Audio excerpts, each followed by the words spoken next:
Alexandra. Eu sou Dulce. Eu sou a Amora. E esse é o Papo Entre Pepecas. Nós trabalhamos sim com saúde da mulher, mas aqui a gente vai abordar todo e qualquer assunto relacionado ao universo feminino, porque a gente é apaixonada pelos assuntos do universo feminino. Tudo com muita leveza, qualquer assunto que interesse para quem tem pepeca ou quem se interessa por uma pepeca, né? Tudo com muita risada, muito vinho, sem limites e sem tabus. E hoje, nosso Papo Entre Pepecas vem acompanhado desse vinho de rótulo lindo, que o Fábio Sommelier da Vinho Nobile separou para nós. E esse vinho é o La Bella Sedara DOC, que é da Dona Fugata. Agora eu vou contar a historinha dele, é legal, eu gostei. E tem um motivo de eu contar. A Dona Fugata é um fabricante super bacana da Sicília, e ele faz vinhos bem legais. Toda a linha de vinhos da Dolce Gabbana é deles, tá? Uma linha muito reconhecida, e aí eles têm os rótulos próprios deles. Esse vinho especificamente, ele tem uma história bem bonitinha, gente. A Sedara, ela é um personagem dos principais romances da Sicília, um dos mais famosos. O romance se chama Il Gattopardo de Giuseppe Tomasi de Lampedusa. Nessa história, a Angélica Sedara é uma típica mulher siciliana, que é forte, ambiciosa, dedicada à família, ao trabalho, ao marido, que é o Tancredi, sobrinho do Dom Fabrizio, que é o personagem principal da trama. E essa história é a história dos ancestrais, da família do autor, que inclusive o autor era casado com uma Alexandra. Esse vinho, ele é um excelente exemplar da tipicidade da região. Ela é um Nero d'Avola, que é a uva natural da região, que nasce sozinha lá, ninguém plantava ela lá. Então a Dona Fugata deu esse nome para esse vinho por ser uma coisa muito, muito, muito típica da Sicília. Então, Dulce, Amorinha, eu dedico a vocês esse vinho. Vocês são mulheres dedicadas, fortes, maravilhosas, ambiciosas. Se envolvam nesses aromas, que hoje é o nosso tema dos nossos preferidos. E hoje a gente vai falar sobre o clitóris. Uau! Assim, eu vou perguntar e vou sair correndo, tá? Porque o que os homens não sabem sobre clitóris, ok. Mas, assim, meninas, o que as mulheres não sabem sobre o clitóris? Alexandra. Nossa, pegou, né, Alexandra? Vamos fazer um brinde depois. Ficou brava com medo agora. Você quis sair correndo? Eu vou responder. As mulheres não sabem nada sobre o clitóris. Putz. Às vezes a gente faz aquela primeira consultinha ali da adolescente, às vezes até da mulher adulta, mas às vezes a gente com um espelhinho ali, ela faz ela se conhecer, ela se visualizar, e às vezes a gente tem que mostrar o clitóris para ela, porque às vezes ela nunca explorou a região do clitóris. E vejam que o clitóris, gente, não sei se vocês têm ideia do que é efetivamente um clitóris, porque o que vocês conhecem é só essa pontinha aqui, é só aquela cabecinha ali que aparece, que parece uma bolinha de ervilha, mas vejam que o clitóris tem um corpo, ele tem um bulbo, e a posição dele dentro da anatomia genital é assim. Então ele fica com o corpinho aparecendo, mas tem este bulbo do clitóris que justamente na penetração vaginal, quando acontece a penetração vaginal, esse bulbo que bombeia sangue ele e que faz também uma ereção. Só sexual, né? Ele tem mais de 100 mil terminações nervosas aqui na região da glande, e a única função dele é o estímulo sexual, é o prazer. Então, a gente tem esse bulbo aqui que ele fica sendo estimulado na penetração, e esses bracinhos dele fixam ele na pube, na parte óssea. Então, essa parte fica na parte óssea e essa aqui fica no bulbo.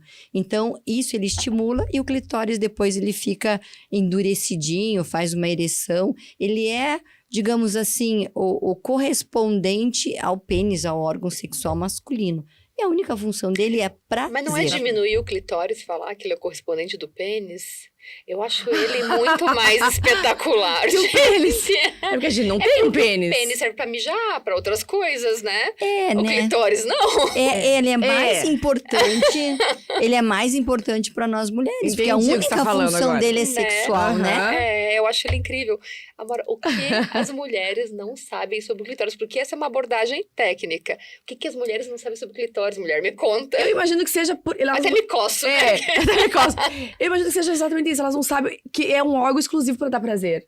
Então, assim, existe todo esse tabu de colocar a mão na pepeca, posso, não posso, tem a questão cultural, Agora que eu vi teu sociocultural. pingente, gente. Olha lá, é verdade. Eu tenho um clitóris aqui, ó. Dá pra dar um close, por favor?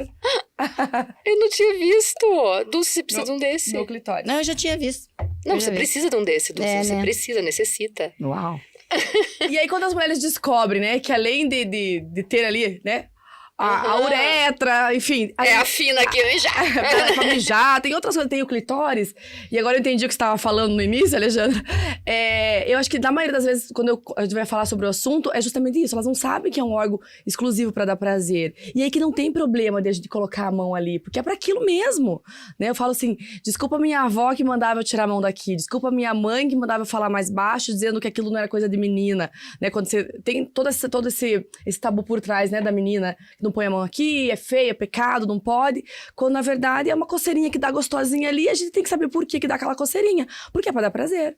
Isso já vem, essa questão muito cultural desde a infância, Desde a né? infância. Porque quando ali a família vê o menino manipulando o pintinho, assim, aí meu varão, meu garoto, meu, né, filhão e tal, né? Mas quando a menina tá pondo a mão na pepeca, é feio, tira essa mão daí, menina. Como é que foi a Então- criação de vocês? A Dulce é portuguesa, tipo...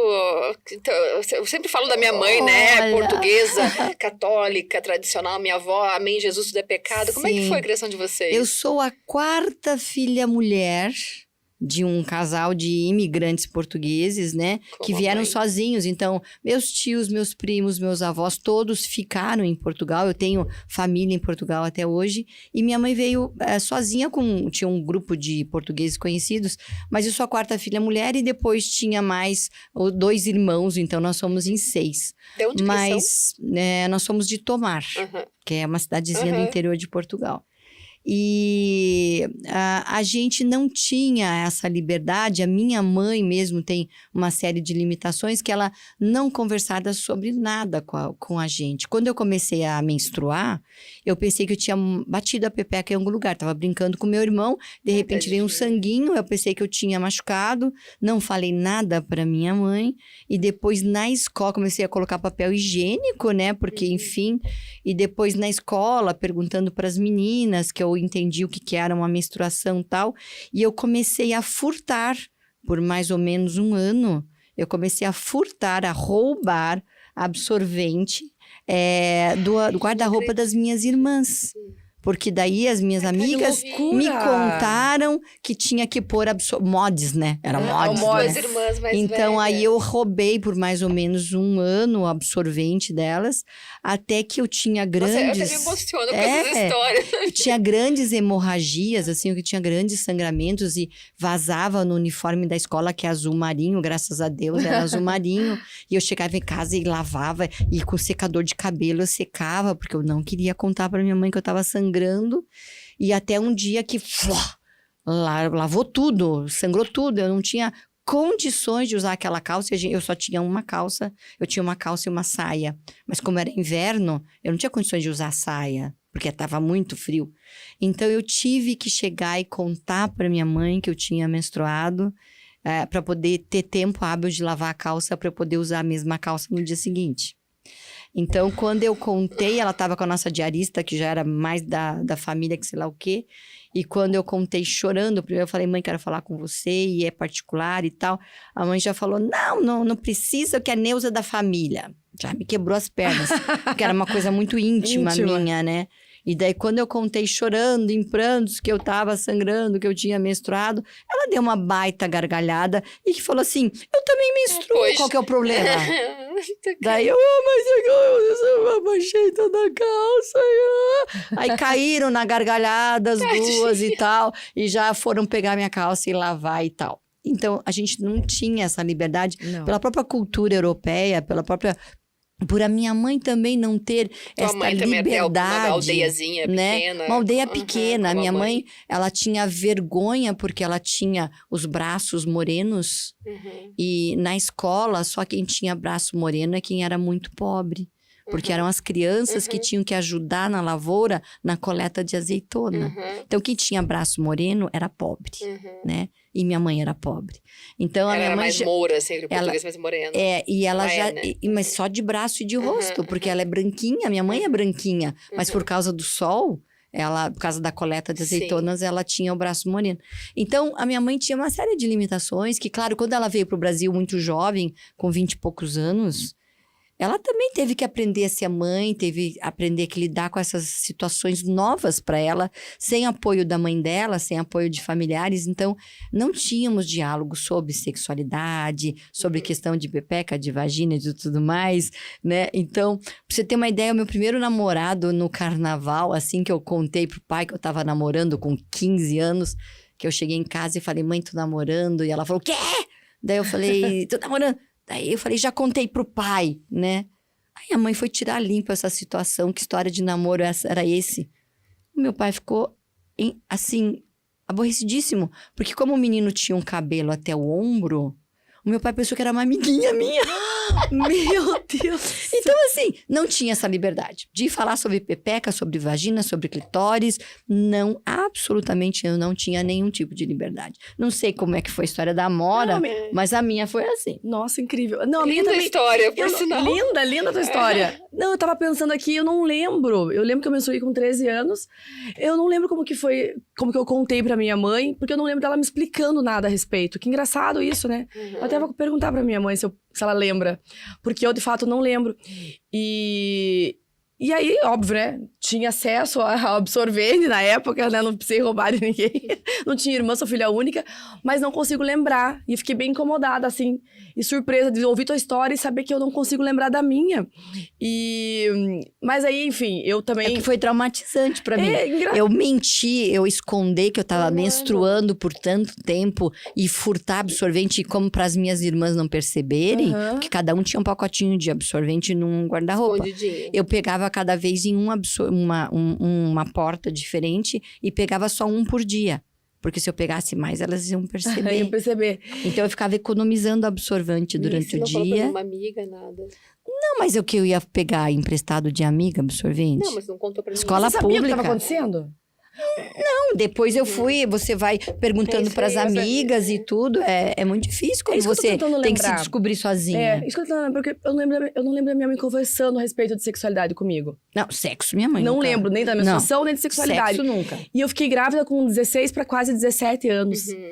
E ó, Nossa, foi um choque, né? Porque, enfim, do teu menino. do mais velho, do João Gabriel.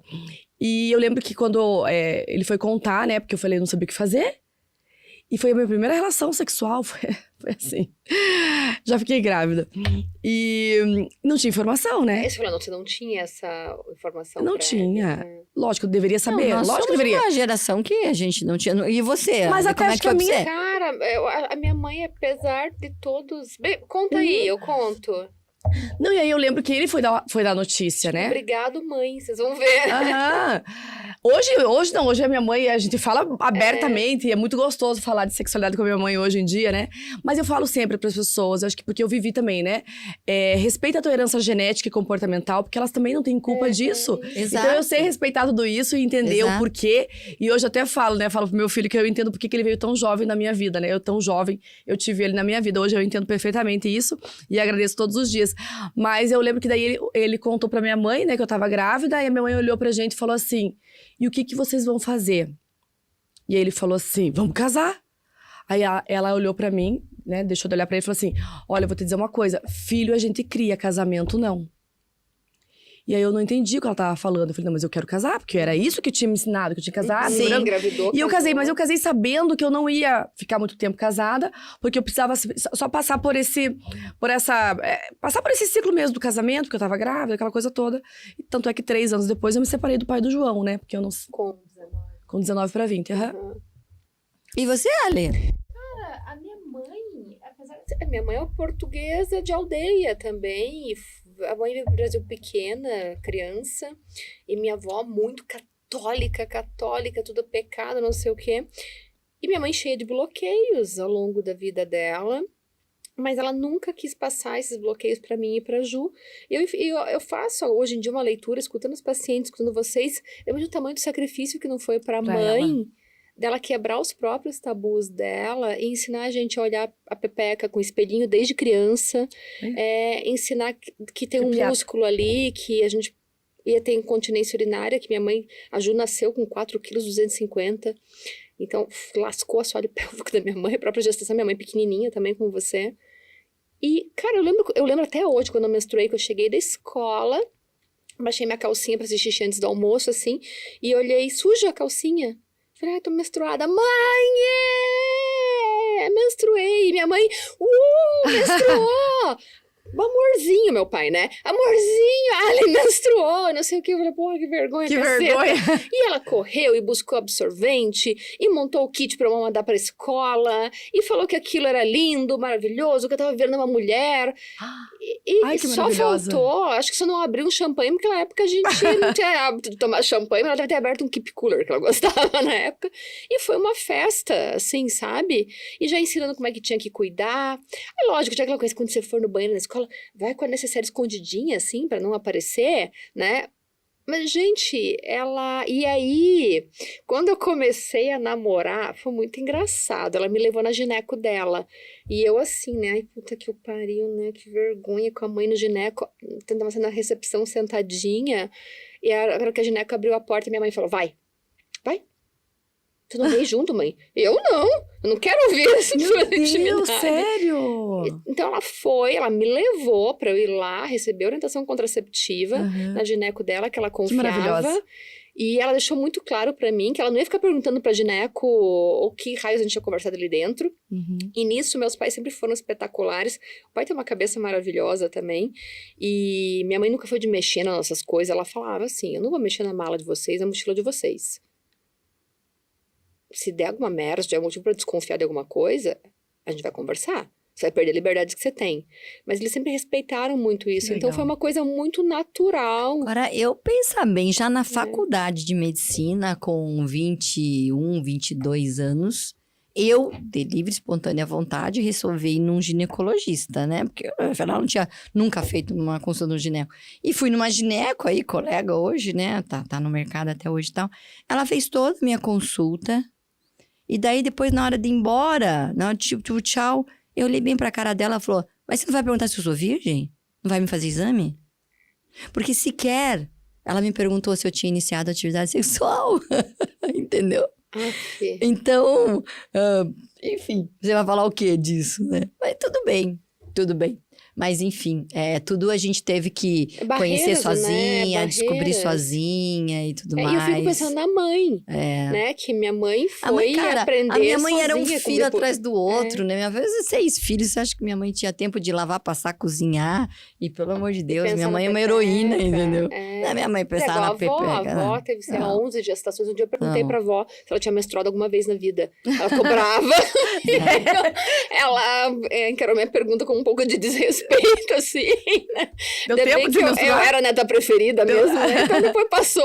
Mas eu perguntei isso pra ela.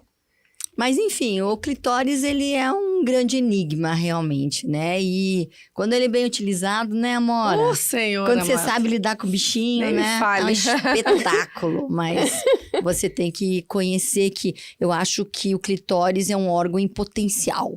Porque você pode potencializar a pouco atividade, estudado a ainda, sensibilidade. né? Ainda tem pouco estudo, né? Pouco estudo. Ainda tem estudo. a gente tem, falando cientificamente, falando em medicina, ainda tem muito pouca literatura Sim. A respeito de Alguma anatomia, coisa de clitóris, de inervação, de mecanismos cerebrais, né? Sim, alguma coisa de clitóris publicado são mais assim, naquelas patologias de clitóris, hermafroditismo, hiperplasia de suprarrenal, tal, aquelas crianças que têm o clitóris bem aumentado, que daí fazem cirurgia redutora, Sim, tal. sim. Então, na literatura, o que você tem é sobre clitóris, é alguma coisa de anatomia, tem um trabalho que mostra a anatomia em cadáver, né? Que mostra a microvascularização, mostra os nervos, então tem um trabalho muito legal de anatomia de clitóris, mas tem pouca coisa, assim. É que os comitês de ética em pesquisa não liberam também essas pesquisas para estética né? E pra função sexual, é bem difícil liberar, é bem difícil, você sabe, né? Sim, Master e Johnsons, a gente sabe aí que foram grandes trabalhos da sexualidade e tal. Daí a gente fica pensando como é que eles fizeram tanta experiência, né? Cara, pensa no tempo deles, eles fazerem uma pesquisa, né? Foi incrível. Ficou imaginando como é que os caras mediram, como é que eles analisaram a contratura da vagina, como é que eles analisaram a resposta sexual feminina, botaram um eletrodo dentro da pepeca, ficaram vendo os caras trepar. É incrível. Foi incrível. Vocês Você viram pensa como é que essa imagem filme sobre a gineco polonesa? Aliás, eu tenho que conversar com o David sobre isso, né? Tá vindo o David Serafin, ginecologista da Polônia, e tem um filme, caceta, eu já lembro o nome.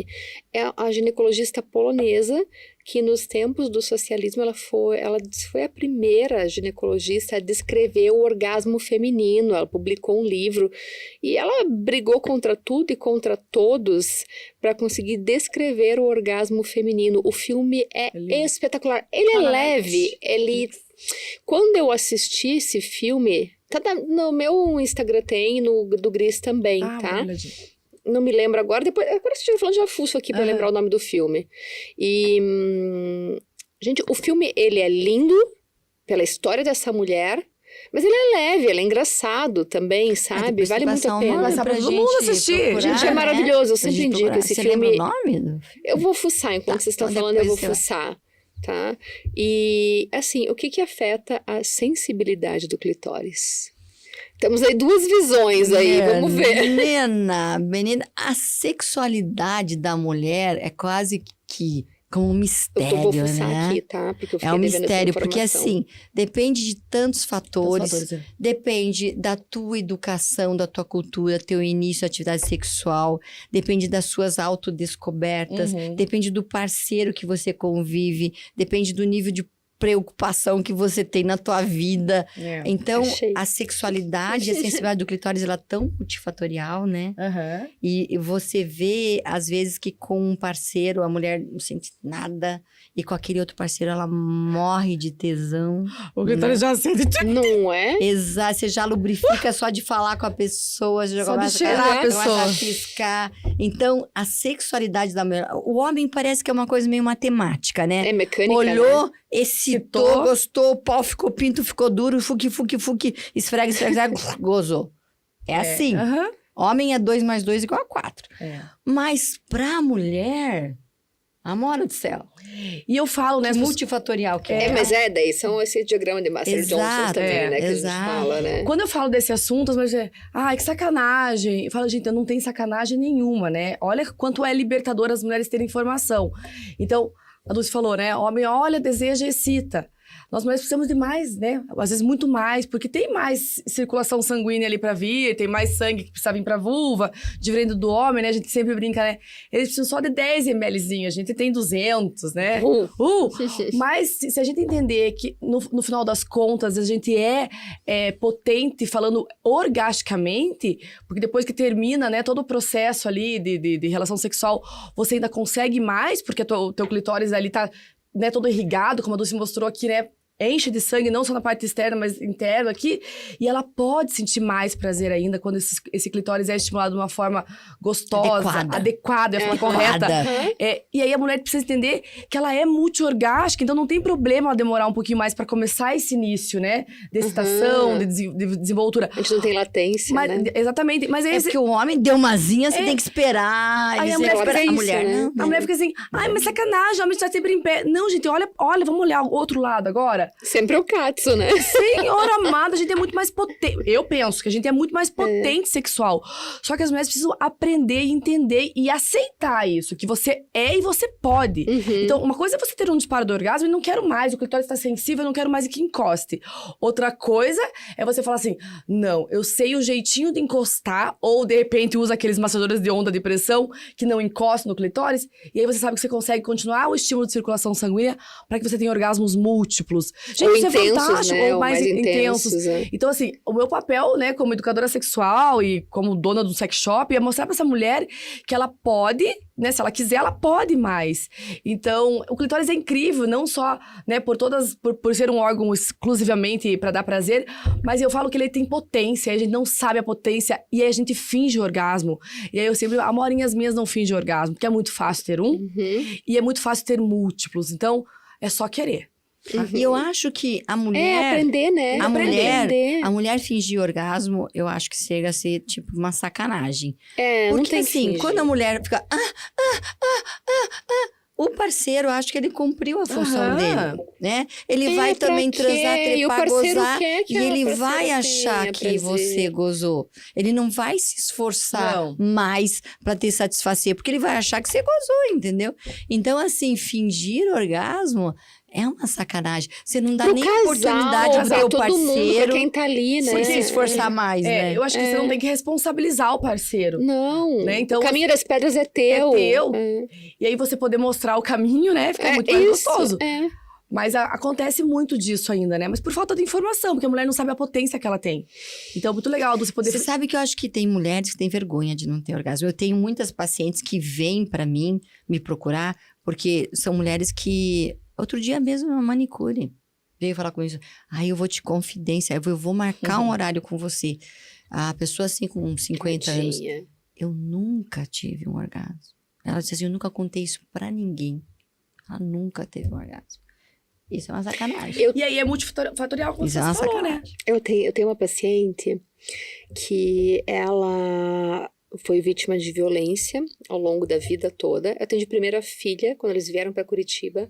Ela saiu de um outro estado, porque depois de anos sofrendo violência, com 2 filhos maiores de idade, a filha encorajou ela para sair daquela situação e elas fugiram para Curitiba.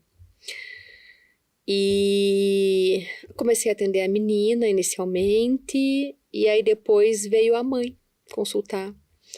Uma mulher destruída, fisicamente, na postura, emocionalmente, e ela está em reconstrução. É uma mulher em reconstrução. Graças a Deus ela está trabalhando agora aqui em Curitiba e está traçando o caminho dela. A menina dela que tinha bloqueado a faculdade, como é que fala quando suspende a faculdade? Esqueci. Enfim. Trancada a faculdade lá, de Direito. Ela chegou aqui, teve que trabalhar, não podia estudar. Ela está voltando a estudar Direito agora. E essa mãe, aos pouquinhos, né, ela conseguiu um trabalho com uma família maravilhosa, que são pacientes minhas também, que deram essa oportunidade para ela.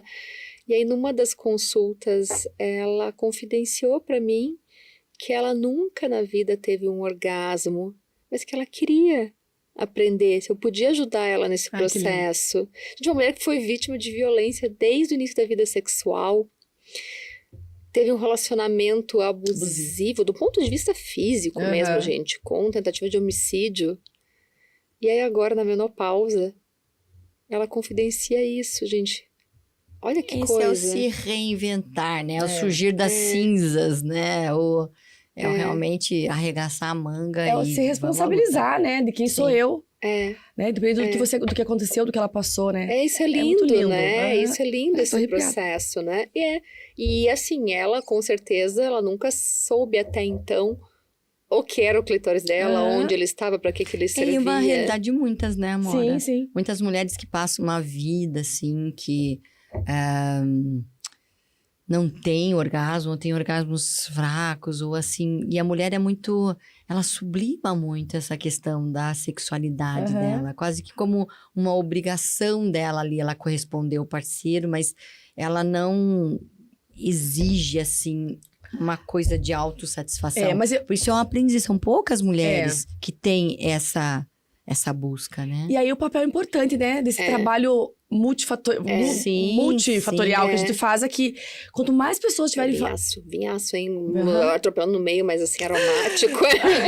Quanto mais pessoas estiverem falando desse assunto, né? Isso. Melhor vai ser. Então, eu percebo que a gente tá, assim, numa nova era. As pessoas estão tendo mais informação, o que tá sendo incrível, porque foi-se o tempo, e hoje em dia os homens estão começando a se preocupar com isso. Sim, porque isso é bem legal. Essa mulher, ela tá se conhecendo, então ela não vai aceitar qualquer coisa. Ela já não vai aceitar mais fingir pra satisfazer satisfazer. E eu acho incrível o nosso trabalho, né? De tantas pessoas que falam de sexualidade, porque é justamente isso, a gente mudar agora tudo que foi ensinado até então, né? E dizer, a gente é responsável, eu não vou cobrar do meu parceiro, mas eu posso mostrar pra ele que eu quero dessa forma e que ele pode me proporcionar também, porque às vezes o homem também não sabe. Mas a gente, como ginecologista, Amora, te ensinaram sexualidade na formação como ginecologista? Não, mas sempre eu falei pra minha paciente... A quando gente ela me evoluiu, aborda, né? A gente Eu sempre falo pra minha paciente, quando ela me aborda, que sexo é toda uma raça de animais, né? Sexo o leão faz, a girafa faz, todo mundo faz sexo. Agora, sexo com prazer, é uma coisa exclusiva da raça humana e ela tem que ser aprendida. Isso não é uma coisa que você nasce... não, você tem que desenvolver essas habilidades. Deve ter algumas que né? nascem assim, e né? assim, todo mundo tem histórias. Nós somos mulheres aqui maduras, né? Será que a girafinha não vira os rainhas assim, tipo, ai, gostoso? O cachorrinho, quando ela presinha. Ela tá de pé comendo graminha ali lá. O girafão tá ali, fuque. E ela tá Será? comendo uma ervinha. Olha bem. Olha observar o mundo animal. Olha bem. Ela tá comendo ervinha e a girafão Gorila, tá ali, macaco, acho que transa legal. Macaco fazendo... A macaca tá ali olhando as unhas ali, ó. A macaca ali tá coçando o sovaco ali. Que faz siririca? Macaca faz. Eu vou no zoológico amanhã. A única que eu me lembro de animal que faz é a gata lazarenta. É uma coisa horrível. Quem já não teve gato no teu telhado? Aquela gata é ensurdecedora. Fica a noite inteira. O que é isso? Agora o resto... É a Dulce o mundo animal. Pombas. Vai me acordar no meio da madrugada. Eu ali, né? No zero, ali na seca. E a gata... Aí vai perturbar a outra. O que é isso? Acabou. Foi embora, acabou. Pegar um gatão daquele. E eu nasci... Nossa. Para de miar, Dulce, pelo amor de Deus. Eu tô com inveja da gata. Eu tô molhada. Você não ficou com inveja da gata? Então, acabou, assim... eu vou embora. Gente, sexo tem que aprender. E é incrível, assim, né? Que calor. Eu não sei vocês, eu tive alguns parceiros na minha vida. Mas assim, cara, que você vai falar que o cara é bom de cama... O cara é bom de cama. Gente, eu não encho uma palma da mão, assim, pra dizer quantos caras que eu elenco como bom de cama. Então, Mas será que você que não era tão boa de Mas cama às vezes a conexão, evoluiu? a energia daquela pessoa corta essa parte. Corta. Ale, indiscreta É meu você. papel aqui entrevistar, Não. né? É que assim, são vários fatores, né? São vários fatores que te envolvem Mas nesse momento. fico pensando assim, eu tô pensando muito a respeito disso. Porque eu me considero uma pessoa transante bem, que eu sei o que eu tô fazendo. Mas sempre foi assim? Sempre foi assim. Eu sei que eu sou boa de cama, eu sei que eu sou boa de cama. Só que existe pessoa que não liga o Léo com o Creu. É verdade. Aí parece que você não é boa de cama porque não deu ali a conexão, sabe assim? Aí eu falo, será que eu não tô ficando ruim de cama? Não é, porque não deu conexão. E às vezes o contrário pode acontecer. Química, a tal da química.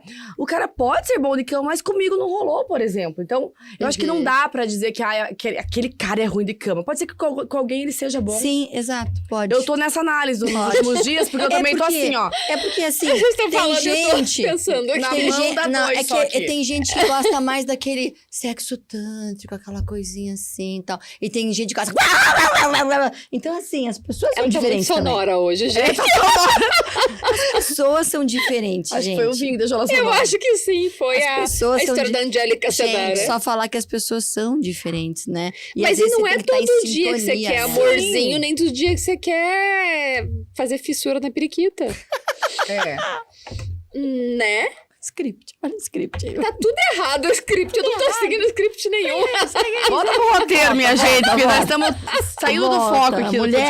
Mulheres, sexualidade é uma arte. Mas sexualidade é uma arte, gente. Vamos lá, essa semana, eu vou fugir do roteiro de novo. Eu atendi a paciente de 51 anos, como ela mesma falou.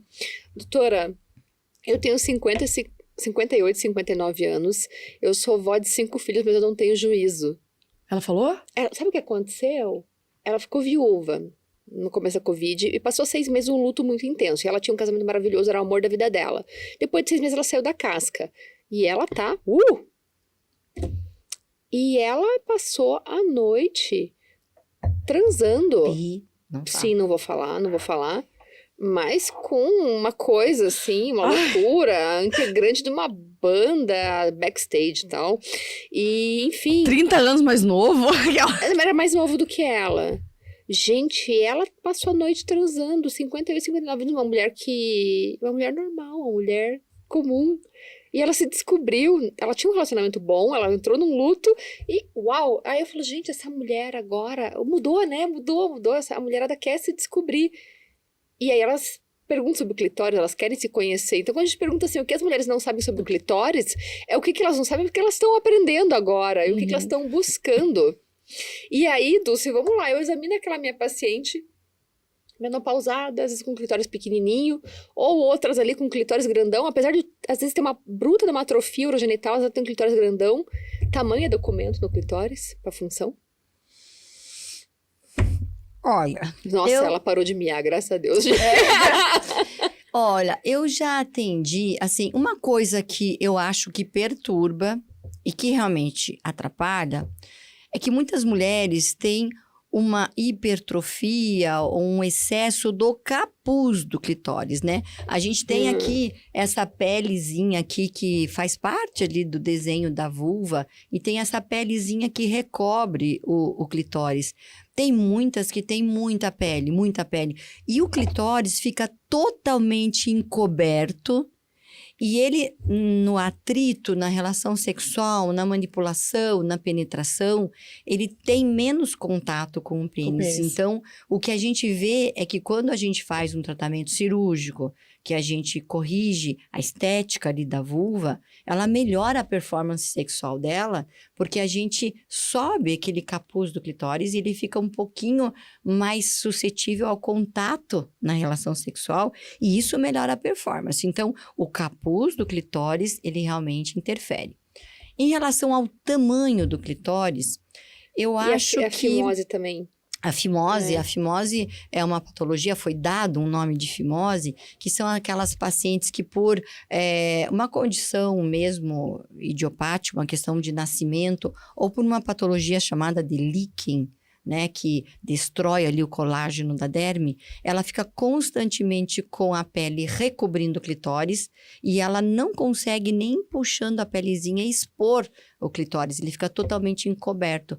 Essas mulheres também têm dificuldade de ter sensibilidade no clitóris porque aquela pelezinha não sai de cima. E a gente tem uma técnica cirúrgica que a gente trata a fimose clitoridiana. A gente abre aquela pelezinha e a gente até, consegue, né? Se for bem mais simples com anestésico local, e a gente consegue expor. Então, essa pelezinha do capuz é super importante. E o tamanho do clitóris, eu já tive algumas pacientes pedindo para aumentar de alguma forma ou fazer um bioestímulo do clitóris, para que ela tenha um clitóris um pouquinho maior, que ela aumente a sensibilidade dela. A gente tem esse grupo de pacientes também. Sim, não né? quer dizer, a paciente que tem um clitóris aumentado, uma glande é a cabecinha do clitóris, a gente chama de glande, que nem chama do homem também. Tem muitas mulheres que tomam androgênios e tomam medicamentos para bombar, para melhorar a massa magra, e elas também têm um aumento desse clitóris. Isso atrapalha a sensibilidade? Não. O aumento existe do clitóris... Existe um limite da hipertrofia não. que ela vai deixar de ter sensibilidade? Não que ela vá deixar de ter sensibilidade, mas a hipertrofia do clitóris faz com que ela tenha vergonha. Ela se sente androgenizada. Quando ela está excitada, o pênis, o clitóris fica um pouquinho endurecido, ele tem um pouco de ereção. Então, ela se olha e ela vê um micropênis ali na sua vulva. Isso a inibe. Eu tenho mulheres que não transam há 5 anos porque tem vergonha do clitóris. Eu tenho mulheres que... Mas de forma nenhuma essa hipertrofia vai fazer uma fibrose e diminuir Não. Tá. O que é a autoestima dela tá comprometida e ela se envergonha, ela se inibe sexualmente, que ela não consegue se liberar, subir em cima, né, dar uma asinha gostosa e expor a vulva. Ela tem muita vergonha. E esta vergonha é que inibe a sexualidade dela. Ela não consegue se soltar, ela não consegue se largar. Então, não é que o clitóris aumentado inibe a sensibilidade, que pela vergonha, pela autoestima comprometida, ela se limita. Porque ela pensa que se ela ficar mais excitada, o clitóris vai ficar mais ereção, vai ficar maior ainda. Sim, eu já vi e ela tem clitóris com vergonha. 4 centímetros, né? Sim, Então... por isso que tem a cirurgia redutora, né? Por isso que a gente hoje consegue reduzir o volume do clitóris, assim, com sucesso bastante grande. Assim, né? E aí? E a sensibilidade?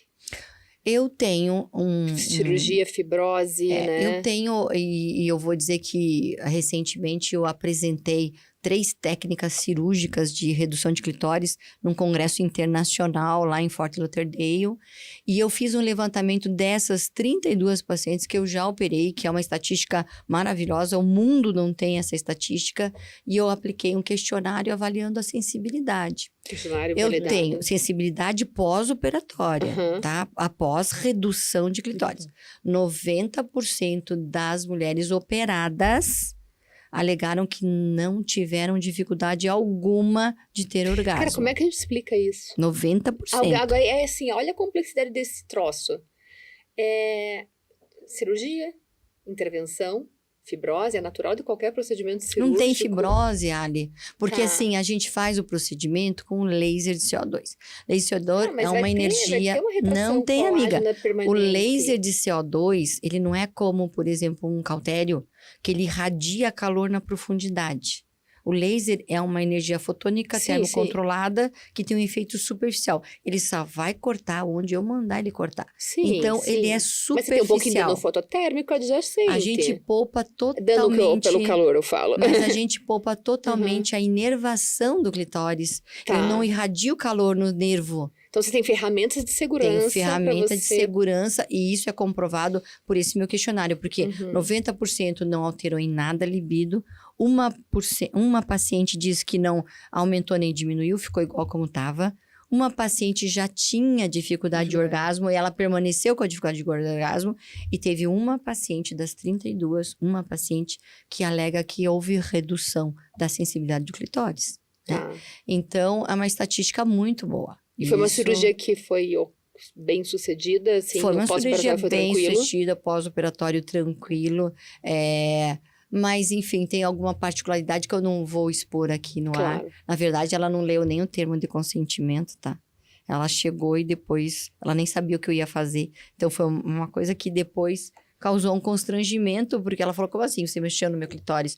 Falei, querida, foi o que você me contratou para fazer. Você pediu isso. Ela nem leu o termo de consentimento. Então, mas enfim, é uma coisa que não vamos comentar os detalhes aqui, mas é uma estatística muito boa você poder fazer redução de clitóris sem isso afetar a sensibilidade dela. E hoje ainda eu vou a tudo que é congresso, né, Alice? Você sabe que eu sou fuçada mesmo. Eu tenho cursos aqui de procedimentos com os maiores especialistas do mundo inteiro. E nessas andanças por todo o mundo, a gente tem muitas técnicas, muitas terapias de melhora de sensibilidade de clitóris.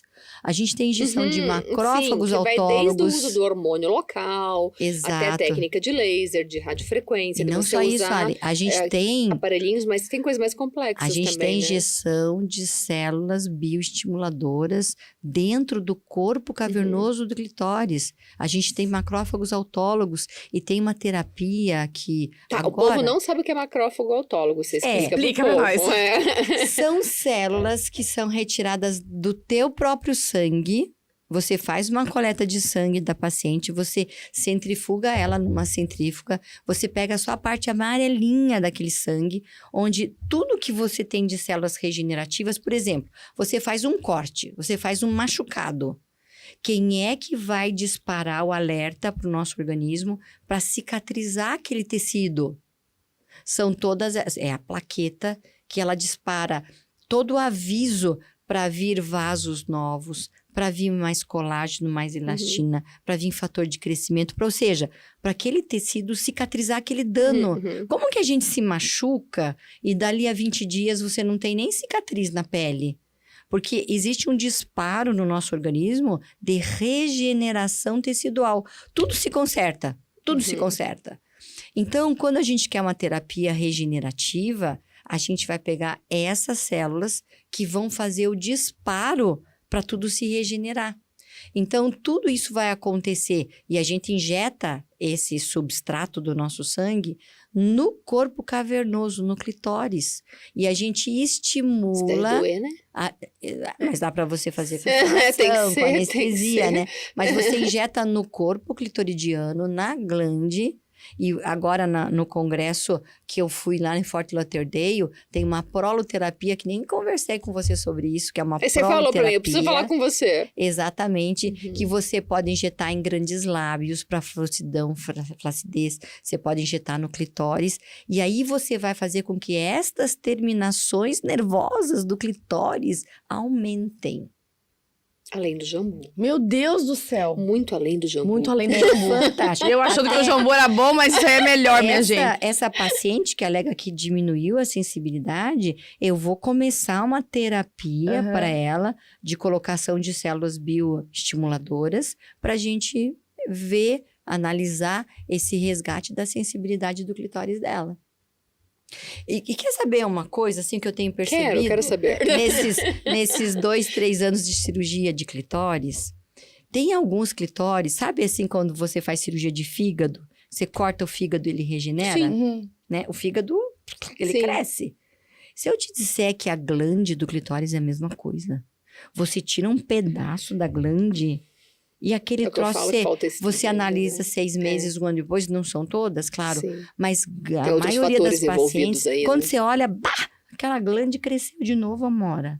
Aquele tecido é mágico. Aquele tecido é mágico. A glande se recupera, mulher. A Dulce tinha que fazer estudar o clitóris mais pra gente, né? Não, Eu mas eu acho justo, adoro o é. clitóris. Mais ainda, Adoro. mais ainda, mais. Adoro o clitóris. Lógico, mas sabe o que? A gente não tem um volume grande de Uhum. pacientes Com essa demanda. pra gente, com essa demanda, para você fazer esses Tem, procedimentos e tem, mas analisar. elas são escondidas. É. Elas estão escondidas, exatamente. Agora não estão mais, que estão ouvindo o podcast, Ou- estão assistindo. Mas vão essa- ver às todas. vezes a mulherada sofre tanto com um clitóris muito pequenininho, muito hipotrófico, que a gente... gente, eu sou gineco endócrino, mas a gente trata hormonalmente, usa uma energia, às vezes ele não recupera quanto você gostaria, e ela acha que aquilo não tem solução.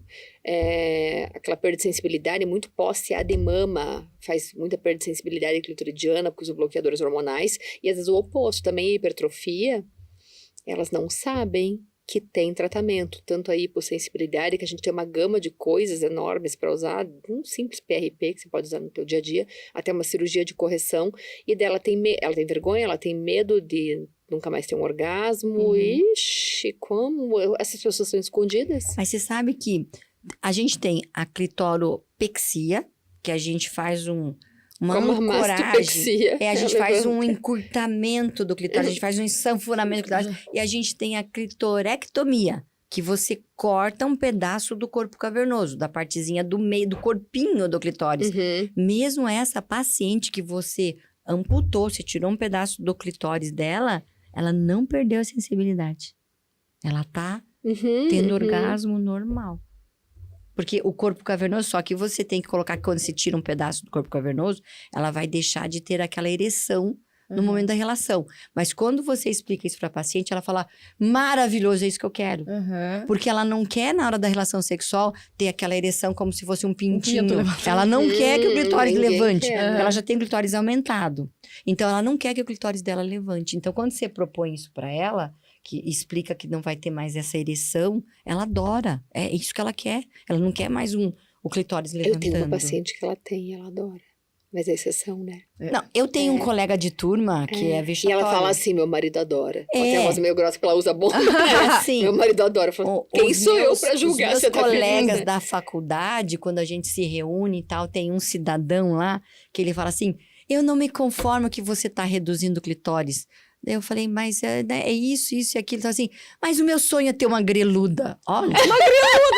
É. Olha. Então, assim, existe Esse um gosto certo pra tudo. existe um Agora, certo essa paciente que fala, meu marido fetiche. adora. Existe um certo fetiche que tem mulheres que se acham lindas e tem homens que eventualmente vão gostar. Aham, sim. Então, assim, por isso que é importante na questão de estética íntima, é o que você espera pra você, o que você quer pra você, o que você o que você aceita. E é uma coisa que eu sempre falo para minhas pacientes. Eu li num epílogo de um livro, né? Porque eu leio muito os livros. E no epílogo tinha lá no comecinho, explicando que tem algumas cidades da África que quanto maior o tamanho dos lábios e do pinto e de tudo, maior viril, maior sexual e maior... É tipo assim, no nosso sociedade, do grande o pintão, mesmo, sabe o pintão? Aquele cara tem um pintão grande, gordo, largo e tal. O pequeno lábio também que também tem. Então, em algumas cidades, se você tem um pepecão, você é o top master seeker, aquela mulher é a top. Então, assim... O conceito de beleza é assim mesmo. O que é bom pra você, o que você aceita pra você e o que você não aceita pra você. Se você tem um lábio um pouquinho maior, mas você não gosta, então aquilo é ruim pra você. Agora, eu tenho mulheres que, às vezes, com 60 anos, você vê uns lábios pendurados, assim. Ela nunca se queixou, isso não faz diferença. Não vai arranjar problema na vida da pessoa, né, Você não vai falar pra ela, você viu o teu tamanho, o teu lábio, como ele é grande? Não, que a Dulce, ela fala e ela imita, né? Eu vi o lábio. Ela fala. Mas então é importante, assim, como a mulher se vê, como ela se enxerga, como ela se aceita, né? E se ela tem um clitorão, um labião e aquilo dá prazer, e aquilo é normal pra ela, meu Deus, quem sou eu pra dizer pra ela que aquilo é ou não é? Feia, bonita. Não tem, isso não existe. Você iatrogenizar, isso chama iatrogenia, né? Quando você iatrogenia, por exemplo, assim, você viu aqui o tamanho do teu lábio? Gente, imagina, jamais faz isso. Condeno isso dramaticamente, isso não é justo. Aí você acaba com a vida da pessoa. Exato. Foi você que contou uma história assim? Não. Eu escutei de alguém esses dias, não foi uma paciente, as histórias, né? É que são tantas histórias que eu também passo por tantas histórias que eu... Mas que agora, eu tenho aconteceu uma isso com ela, que acabaram com a pepeca dela, gente. Ela não foi com a queixa e acabaram com a pepeca dela, ela passou anos Teve uma paciente sofrendo. Minha que fez uma consulta online. Ela não é aqui do Paraná, não é de Curitiba. Aquele depoimento dela, nossa, me chocou, quase que eu chorei quando eu li. Porque ela relatou que ela era casada, que ela tinha um filho e que ela sofria com o aumento ali da vulva, do clitóris, dos lábios e do clitóris há muitos anos. E ela nunca transou com a luz acesa com o marido.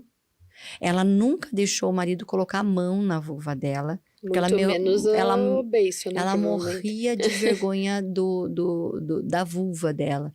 E que naquela semana tinha acontecido dela estar trocando de roupa, colocando a calcinha no quarto dela, e o marido viu. E quando o marido viu, ele falou assim, tá crescendo, né? Cresceu, né, amor? Ela disse que aquilo destruiu ela. O fato do marido ter percebido aquele aumento de volume acabou com a vida dela, Ali. E ela estava me pedindo socorro coitada, né? na Instagram. Mal, né? Ela não, nem foi por mal do marido dela. Estava solidário, né, os sentimentos dela. Mas ela disse, doutor, eu preciso resolver isso. Eu não aguento mais continuar com a minha vida assim. Eu tenho mulheres com ideias suicidas. Porque elas não se envolvem com um novo parceiro por 3, por 4, por 5 anos. Elas não têm coragem de enfrentar, porque elas têm medo do julgamento do novo parceiro, né? Então, gente, pensa quanto isso é grave. Quanto isso compromete a autoestima e a personalidade de uma mulher. E hoje eu tenho muitas adolescentes que procuram para fazer cirurgia antes mesmo de começar a atividade sexual. Porque elas têm vergonha da sua genitália. Sim, a gente teve uma contam menina, pra mãe, coisa lembra? que no nosso tempo, né, a menina não conversava com a mãe. Agora, graças a Deus, a menina conversa com a mãe. A mãe realmente vê quanto isso é importante. E mesmo antes do início da atividade sexual, elas procuram uma cirurgia para correção. Eu acho isso muito legal. Porque ela vai começar a vida sexual dela com a cabeça erguida. Sem neura. Entendeu? Gente, e o ponto G? Clitóris e ponto G. Ponto G e clitóris. Falem as duas. Gente, não ao mesmo tempo, por gentileza. Por gentileza. Vamos lá, vou deixar você falar primeiro, Amorinha. Ponto G, o que tu sabe sobre... O que você... O ponto G, todo mundo fala ponto G, faz de spot. E aí o ponto G é a continuação, né, de toda essa história, né? Toda essa história que a gente tá falando até agora. E eu sempre falo, quando eu vou dar dica de como encontrar o ponto G, que a gente coloca o dedinho, né, no canal vaginal aqui, mas tem que estar no processo já de excitação. Vira pra câmera. Também pra cá, né? Eu tô olhando pra Ali. Lá, câmera, vira pra câmera. E eu tava olhando. A tua câmera lá, a câmera. Tá aqui o clitóris. Tá aqui eu. É verdade. Opa, aqui, ó. Ai, eu achei o máximo isso aqui, ó. Vira pra câmera. Tá num processo de excitação, vai colocar o dedinho, ó. Ponto G, continuação no clitóris. Isso aí. Tem toda uma partezinha ali, rugosinha, que você tem que estar excitada pra você sentir aquela zona erógena. E vai fazer o movimento Venha Que Eu Te Quero, ó. Sim, assim. Vou mostrar aqui, ó. Coloca o dedinho, clitóris tá aqui fora, dobra. ponto G, continuação. Venha Que Eu Te Quero. Aí, o que acontece, né? Sentiu a partezinha rugosinha, é ali o ponto G, é ali mais uma zona erógena. Tem gente que fala que... Tem linha da medicina que defende que o ponto G não existe, né? E uma outra que diz que é essa partezinha rugosa, que é mais uma zona erógena, que traz essa sensibilidade. Então, colocou o dedinho... nervosa, né? Venha Que Eu Te Quero, pega ali... Ó, coloquei o dedo, coloquei o braço, chamei o vizinho, não sei onde que tá o ponto G... Existem massajadores que são curvadinhos, que encaixam no teu ponto G. Daí não tem erro, né? Então, assim, eu costumo dizer que o ponto G para as mulheres é, sim, mais uma zona erógena que a gente tem na continuação do clitóris na parte interna. Cerca de 3 centímetros. Tem que trazer essas coisas, né? 3 centímetros do clitóris, ou se você conseguir achar a tua uretra, né? Porque tem o clitóris ali, né? Então a câmera tá mostrando lá, ó. Você tem a pontinha do clitóris, um pouquinho mais para baixo, um pouquinho dentro do canal vaginal, tem um buraquinho minúsculo, que é onde sai o xixi. O xixi Gente, não é falar mesmo uma buraco coisa da sobre vagina, isso. né? Que as mulheres pensam que é o mesmo buraco, não é o mesmo buraco, não. Tem uma uretrazinha, que é um buraquinho quase disfarçadinho, e aí 1,5 centímetro para dentro da uretra. Portanto, dá uns 3 centímetros realmente no clitóris, né? Mas 1,5 centímetro, 2, ele tem pra dentro, assim, você tem que colocar um pouquinho o dedinho mesmo pra dentro. Ali foram feitos estudos, trabalhos e biópsias ali daquela região, mostraram que é uma área onde tem mais terminação nervosa. Isso aí, e aí isso se chamou o ponto G. Essa pepeca aí pra mim. Hoje a gente tem, a gente tem terapias onde você injeta nessa zona erógena. Você injeta plasma rico em plaquetas, macrófagos autólogos, ácido hialurônico não reticulado. Agora tem a proloterapia, que eu aprendi agora na semana passada. Meu Deus, eu tô com vontade de injetar um monte de coisa só pra ver o que acontece. São todas substâncias que vão fazer com que essas terminações nervosas aumentem e você daí tem mais contato ali no momento da relação sexual e te aumentam o prazer. Ai, que delícia. Assim, quer marcar a hora? É bem prática, tá? Tá aqui a pepeca. Colocou o dedo, introduziu o dedo. Não precisa ser o dedo aqui na alma, né? É o polegarzinho. Gente, sem medo. Pepeca não tem dente, pepeca não morde. Pode enfiar o dedo na pepeca. Boa. Tá? Dobrou o dedo. Tá? E uma forma de excitação bem eficiente... Já encostar, né, no clitóris. É isso aqui, tá? Porque você está estimulando... Aqui, ó. O clitóris está sendo estimulado na glande dele e aqui nessas terminações nervosas posteriores. Então, isso aqui acaba sendo muito eficiente como um exercício de estimulação. Você queria falar alguma coisa? Não, eu quero aproveitar de fazer uma pergunta. E Mas as pacientes perguntam muito. Não, eu acho que é uma continuação. Vai. As pacientes perguntam muito. A questão do orgasmo clitoridiano e vaginal. Ai, isso, tem eu tudo a só ver. tenho orgasmo estimulando o clitóris. Isso é problema? Você não entendeu nada, né? Porque, sei lá, quanto que tá a porcentagem hoje, mas até onde eu tinha estudado era 80%, 90% das mulheres só conseguem ter um disparo de orgasmo quando estimuladas no clitóris. Não sei se mudou esse número, mas o canal vaginal tem ele é todo... eu acho que é mais complexo ainda, né? Esse orgasmo vaginal. E eu falo... tudo terminação nervosa. E, gente, pra que você vai ficar se preocupando com um orgasmo vaginal se você tem um clitóris ali, né?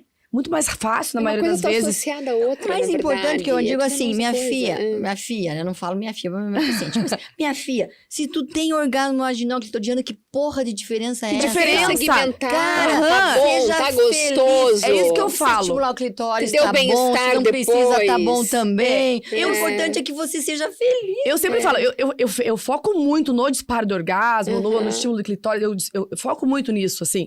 Mas também você ter uma relação sexual super prazerosa, onde você não teve o disparo do orgasmo, mas foi prazeroso, é o que vale, sabe assim? Então para de se preocupar, né, dessa performance, eu quero ter um orgasmo por canal vaginal, eu quero ejacular. Quanto mais ela fica esperando orgasmo, não vem, não cria problema. Não cria, só curte.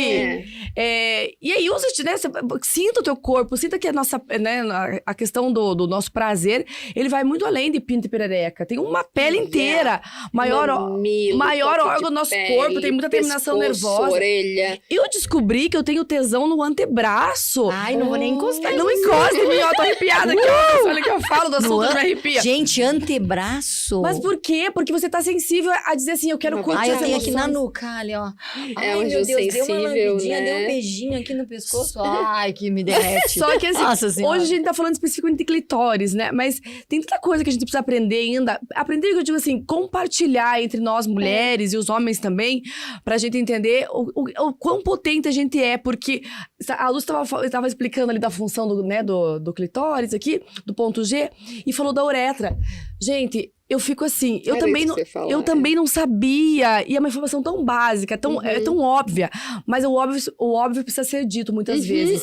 Faço Quando eu vou questão falar disso sempre. Quando eu vou falar de coletor menstrual, que pra mim foi a melhor invenção, coletor menstrual, eu acho que o mundo deveria usar só coletor menstrual. Eu falo pras gineco, amigas minhas, pelo amor de Deus, incentive as mulheres a usarem coletor menstrual muito mais higiênico, enfim, corretamente ecológico. Elas falam assim pra mim, tá, mas e o xixi? Gente, o xixi sai pela uretra. O coletor vai dentro do canal vaginal. Eu escuto isso. Então, assim, a gente sempre. escuta tanto isso. Então, as mulheres não conhecem a função de cada coisa. Não sabem a função do clitóris, não sabem a função da uretra, não sabem a função do canal vaginal. A gente tem 3 pontos aqui pra serem... Acho que já na consulta do adolescente, eu Já tinha que boto na falar. mesa, falo. Todas as aqui consultas, é grande, lábio, primeira aqui é consulta. pequeno, aqui é Toda clitóris, consulta. aqui é uretra, aqui é o teu ímen. Então, na primeira consulta, o importante é mostrar toda essa anatomia pra mulher. E, lógico, Toda primeira adolescente consulta, é essencial, mas independente se é a gente bota na adolescente, se é mulher câmera, madura, eu se é mostro na idosa, eu câmera. faço questão ela também. se vê lá. Eu entendo. E colo do útero e tudo, elas ficam assim, nossa, doutora, eu nunca vi, porque eu tenho a câmera, né, que passa na TV. Nossa, doutora, eu nunca tinha visto o meu colo do útero. Elas acham lindo. É lindo, é lindo. É lindo. É lindo, cara. A Eu não quero nem anatomia ver da mulher feio, é não é? linda. Olha, é lindo. É teu. Por aqui que passa um bebê. O mundo começa aqui. Meninas, o que eu fiquei devendo pra vocês, pra gente encerrar, eu não vou Vê dizer terminar que acabou. com dívida. Tá bom. Cara, não. passou na verdade, tá? Não. O nome do filme é A Arte de Amar. Eu vou falar bem rapidinho a sinopse para vocês. Em pleno regime comunista, uma ginecologista polonesa luta contra a censura para conseguir publicar um livro que aborda a sexualidade em um contexto crítico à tradição vigente. Todavia, apesar das dificuldades enfrentadas, a circulação de seu material escrito gera interesse imediato e inicia uma revolução sexual no interior do seu país. Me arrepiei. A Arte de Amar. Esse filme é maravilhoso. Vejam. Tá? Muito legal. Muito obrigada, meninas. Obrigada. Se vocês estão vendo a gente... bate-papo, precisa tempo 2, Precisamos fazer o parte 2 do clitóris. Terá.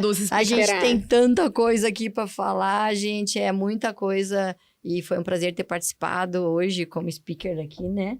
Amora, obrigado. Alexandre, Obrigada, Dulcinha. Obrigada, Amorinha. Obrigada, Sempre meninas. bom, sempre uma delícia. Ficaria 3 dias falando aqui, mas vamos continuar. Curtam, encaminhem, compartilhem, que a gente vai gerando muito mais coisa bacana para esse universo feminino que é infinito. E assistam Arte de Amar, tá? Ai, que delícia. Beijo.